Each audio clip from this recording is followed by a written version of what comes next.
नमस्कार, मैं हूं सुभाष सकलानी और इस वक्त हमारे साथ हैं पूर्व कैबिनेट मंत्री उत्तराखंड जन एकता पार्टी के केंद्रीय अध्यक्ष दिनेश दने जी। सर, जैसे कि अभी कुछ ही दिनों में विधानसभा चुनाव नज़दीक हैं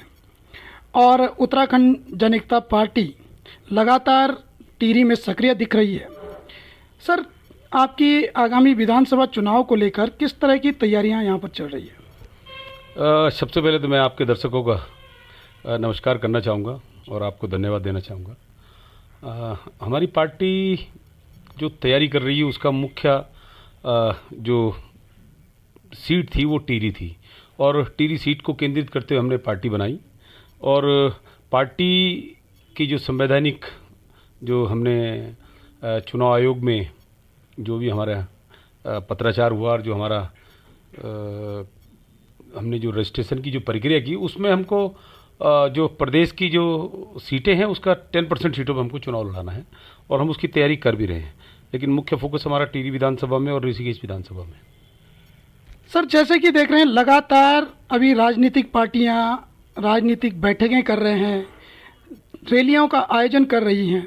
उत्तराखंड जन एकता पार्टी किस तरह से अपनी तैयारियों को टिहरी में या अन्य सीटों पर कर रही है और साथ में आगे की रणनीति क्या पार्टी की रहेगी? किन मुद्दों के साथ पार्टी आगामी 2022 का विधानसभा चुनाव लड़ेगी? देखिए, ये पार्टियां जो राष्ट्रीय पार्टियां हैं ये क्षेत्र में राज करने के लिए आती हैं और अगर क्षेत्र का कोई भला कर सकते हैं तो क्षेत्र के लोग कर सकते हैं और क्षेत्र की पार्टी कर सकती है। और हम जो तैयारी है हम लोगों को सुख दुख में और जो हमारा अंतिम व्यक्ति जो ग्रामीण अंचल में निवास करता है हम उसके जो मुद्दे हैं उसके जो सवाल हैं उनको लेकर हम चुनाव लड़ रहे हैं और आगे हम लोगों के बीच में हैं और हम उसी के परिप्रेक्ष्य आज हमारी नई टिहरी शहर की जो महिला कार्यकारिणी और हमारी जो शहर की जो कमेटी है हमारी दोनों महिला और पुरुष उनकी आज बैठक थी और 150-200 से ज़्यादा लोग आज उस बैठक में थे और हम 15 तारीख को अपना जो निर्वाचन आयोग ने हमको सिंबल दिया उसको लॉन्च करेंगे, उसका लोकार्पण करेंगे। अभी कई बेरोजगारी के मुद्दे लगातार उठ रहे हैं और पार्टियां लगातार जीत के आती हैं, बड़ी बड़ी घोषणाएं करती हैं और उत्तराखंड जन एकता पार्टी जैसे बताया जा रहा है कि पहाड़ी क्षेत्र के मुद्दों पर लड़ेगी, तो प्राथमिकताएं क्या पार्टी की रहेंगी आगे चुनाव में? देखिए, आप जानते हैं कि पहाड़ में जो क्षेत्र है बहुत दुर्गम क्षेत्र है और यहाँ पर सबसे बड़ी जो मार है लोगों को वो बेरोजगारी की पड़ती है। तो हम लोग बेरोजगारी को ध्यान में रखते हुए अपना विकास का रोड मैप तैयार करेंगे और हम लोग प्रत्येक गांव-गांव तक हम अपना सिंबल को पहुंचाएंगे और उसके बाद हम जिन सीटों पे भी लड़ेंगे मजबूती से लड़ेंगे। लेकिन मैं इतना कहना चाहता हूं कि जो और दल हैं जो क्षेत्रीय दल के नाम पे उत्तराखंड में जो रजिस्टर्ड हैं ये 60 से ज़्यादा दल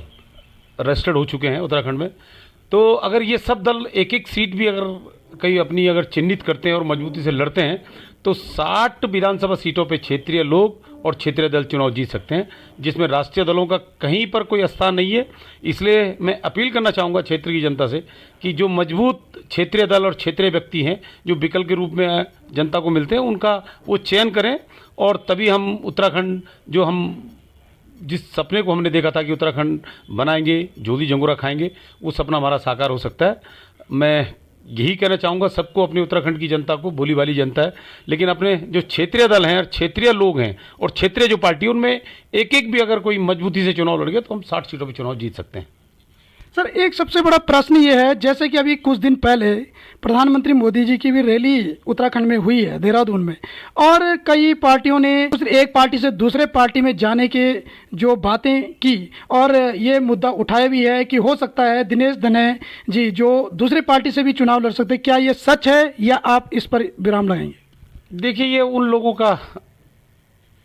मनगढ़ंत कहानी है जो काम नहीं करना चाहते हैं, जो कामचोर टाइप के लोग हैं, जो केवल ब्रांड पे चुनाव लड़ना चाहते हैं, जो सोनिया और मोदी के चेहरे पे जो चुनाव लड़ना चाहते हैं, ये वो लोग हैं। और मैंने जब मेरी जनता जानती है कि मैं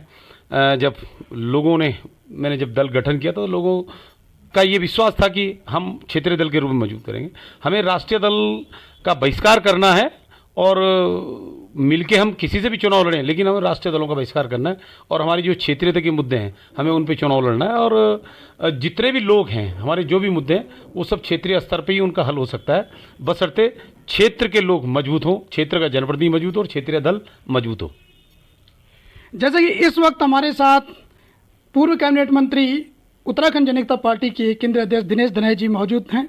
और उनका कहना यही है कि वो किसी राष्ट्रीय पार्टी से नहीं चुनाव लड़ेंगे, बल्कि वो अपनी क्षेत्रीय पार्टी उत्तराखंड जनता पार्टी के सिंबल पर ही चुनाव लड़ेंगे और आगामी 15 तारीख को भारतीय निर्वाचन आयोग द्वारा जो सिंबल उत्तराखंड जनता पार्टी को मिला है उसका वो विमोचन करने वाले हैं। आगे हम नए कार्यक्रम के साथ आपके बीच में पुनः हाजिर होंगे, तब तक के लिए नमस्कार।